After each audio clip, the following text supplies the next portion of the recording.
Beneath the city, buried deep within the mountains, the guards led Rune down into the vast caverns hewn of black earth and stone. Every footfall echoed back throughout the labyrinth to become the only sound in the darkness, where the last of day's light ended, and the occasional torch left large gaps of black between orange and dawn. Into the depths they lumbered until they came to a small passage where the prisoner's key-keeper dragged his leg with a slight gimp that followed his every left step. The keeper unlocked a door that loudly whined as he pulled it open to reveal a stone pit devoid of sound and light. With a violent shove, a guard pushed Rune down the 3 steps inside the black hole. The last of the torchlight vanished, leaving Rune buried alive in the darkness. But before the guard with the gimp could pull the door closed behind him, a palm struck the wood, leaving it ajar as the echo dwindled. Awed by the contrast, the key-keeper followed the folds of silver and blue up the slender body of his queen, who stood like a beacon amid the desolation. He gulped down the hot ball that had formed in his throat, and suddenly wished he had shaven the whiskers from his face. Kallan moved too quickly, snatching the keys from their keeper. Her eyes remained fixed on the prisoner, who noted the rise and fall of her deepened breath. "Leave us!" Her clear notes permeated the stale death of the prison. The key-keeper limped away. The last of the shuffled gimp faded into the silence, where even the sharpest of hearing couldn't make out the slightest footfall, and still she remained unmoving. Finally, pulling her hand from the door, she flicked a wrist, sending streams of white light to flood the room and suppress the darkness. The silver headdress in her hair glistened like raindrops bathed in moonlight. Enchanted by her trick, Rune watched, intrigued by her stunning presentation. The door banged close, leaving the echo behind as she descended the 3 steps into the room. Her gown swept the floor, adding a contrast that enthralled him. Rune said nothing, as Kallan's hands flew over his bonds, perhaps lingering too long on his hands while she fumbled over the keys. His attention lingered on the bits of silver in her hair, glistening beneath her saved lights. She fitted the correct key into the shackles and turned the lock with a series of metal clicks. His gaze strayed to the delicate lines of her neck. From there he followed the fine chain down to a tri-cornered knot of black, silver, and elding. The simple jewel would have appeared out of place with her ensemble if it hadn't fit so naturally in the nook of her collarbone, magnifying the elegance of her slender curve. The chains clanked as they pulled them free. They hit the floor with a metallic crunch as Rune rubbed his raw wrists. He could hear her every breath in the silence, taking in the scent of lavender as she lifted her face to his. He had correctly remembered every dip, every curve, elated that she stood unscathed before him, her eyes as vibrant as an iridescent blue lapis as he remembered. For a moment she seemed fixed on his mouth until he was certain she would close in, and just when he thought he had the right words to begin, she caught the smile on the corner of his lips and slammed her hand into his face. "Ah! Son of a—" Rune squawked, holding his cheek. As he regained his balance, Kallan threw back her head in defiance, daring him to slap her back. As if wishing him to strike her, she visibly braced for the impact. Rune's hand twitched with the temptation as he heaved, pacing himself through the anger. "Why did you come here?" Kallan whispered. Rune cocked his jaw. He felt it pop.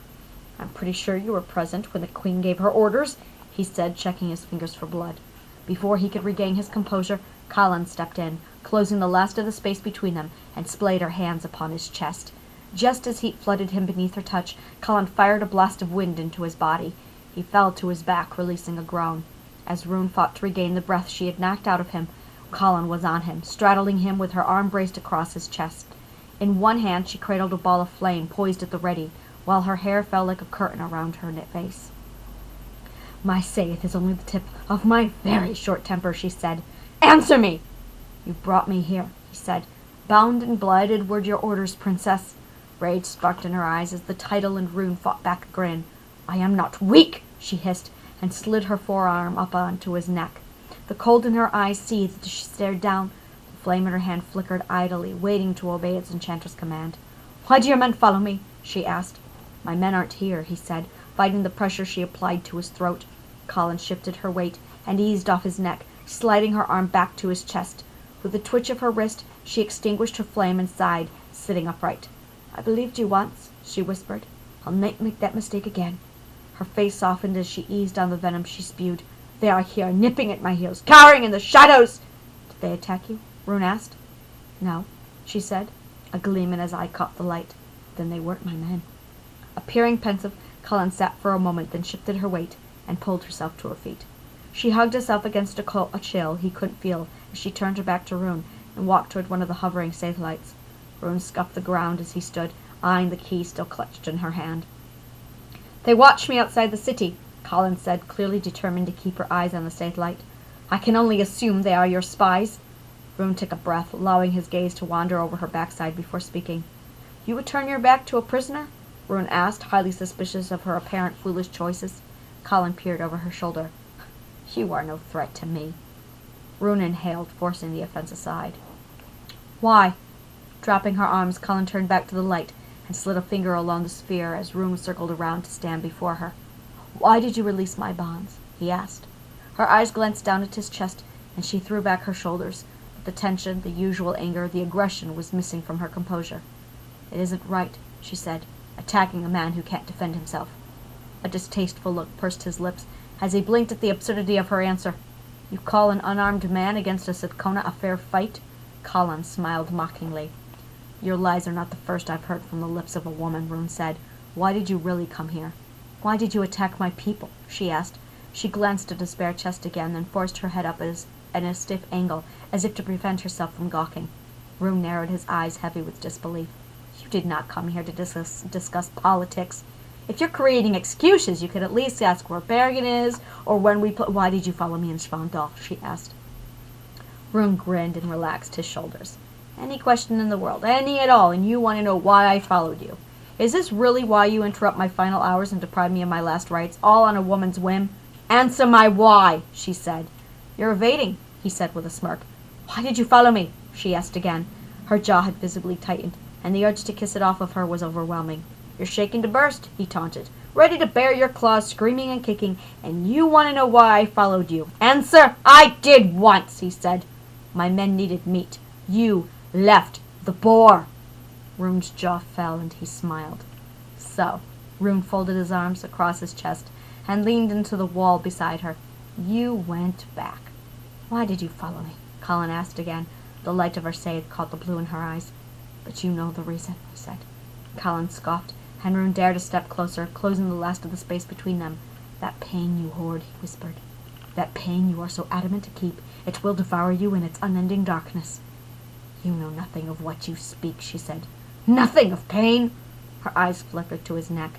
"You're defensive for one so confident." Kallan locked her eyes onto his.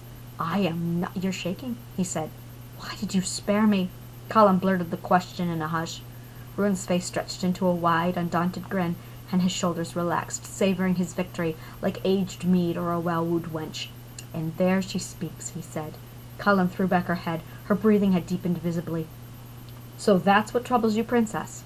"Don't call me that!" Rune arched a brow. You knew who I was when you found me in Svandal," she said. "You could have dispatched me at any moment and claimed your victory. Why did you spare me?" Rune studied the lights reflected in her eyes. "I didn't know who you were. Then why did you follow? Why did you stay?" Rune shrugged. "You look like you had forgotten." "Forgotten," she said. "How to feel, how to breathe, how to smile," he said. "How to live." You look miserable," he said, and glanced at the lines of her neck long enough to let her see that he stared. "You're cold." "You know nothing." "I know what I've seen," Rune said. "What it does, what it will do. I've seen the shadow of what you'll become, staring back at me from those who once knew me. You will forget everything, how to think, how to feel. It will consume you until it takes you. You'll forget it all, until nothing is left, and you abandon those you love the most. They'll be the first to go." Every word came in a fluid rush, and he watched his words dig into the hate that enveloped her. "I love my people," Kallan whispered. "Yet already you've forgotten the danger you placed on them when you signed my execution." Kallan smiled warmly. "Is this a final plea from one so desperate?" "Bergen will come," Rune promised. "Do not underestimate his loyalty or his lust for vengeance. There are tempers even I cannot quell. Do not pretend to care for those who you hate," she said. "Our walls cannot be breached." "Pretend to care?" He shook his head. "I didn't know I was supposed to hate you, and I'm not sorry you want me." "Oh!" she exclaimed, and moved toward the door, but Rune leapt from the wall. His arms flew up, and slamming his palm onto the stone, he caged her in between the wall and his body, leaning in too close as he spoke. "You have traitors who sleep among you, hidden behind these walls, but you hate too much to see your usurpers." Kallan narrowed his eyes into snake-like slits. "You know nothing of my people, you coward! Outlaw! Thieving!" Rune's hand gripped her neck, slamming her head into the wall. His nostrils flared with rage, and Kallan met his eyes, seeing them for the first time steeped in a cold, crazed hate. "There are laws for such backless accusations made," he said, the affection gone from his voice. "You had my father killed, stabbed in the back while you rode away. You left him to bleed without a sword in his hand, or the decency to take his life and finish the job. What greater dishonor is there?" Rune eased his grip on her neck, as he changed back to indifference and released her, leaving behind a cold that had not been there before. With a sigh, he lowered his arm, giving Kallan the space to push off the wall, as the cold settled between the small space left between them. Her foot pounded the stone as she returned to the door, leaving Rune at the wall. "Tomorrow you will die," she said as she climbed the steps. "I rescind that order." With a rebounding amount of arrogance, Kallan stopped at the top stair. "You claim your death will summon your berserker to the very gates of the city?" "It will," he said. Mustering the strength, he looked to the queen gazing down at him. Her eyes glistened in the light like jewels. "He will come," Rune promised. Her eyes dropped to the signet ring upon his finger, and the boar's head there. She returned her eyes to his before answering. "Then you shall die." Kallan gripped the handle. "Kallan!"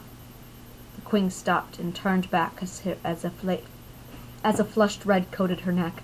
"Send word to Gunir," he said. "Request your peace. I guarantee it will be welcomed." "For centuries my father offered you that peace, and you answered with arms," she said. Her body shook. "If you desire peace so badly, you should have sent your own request." Before Rune could answer, Kallan threw open the door, flicked her wrist to extinguish the sacred light, and slammed the door closed between them. Enclosed in the darkness, alone, Rune stood as he said aloud in his cell, "We did."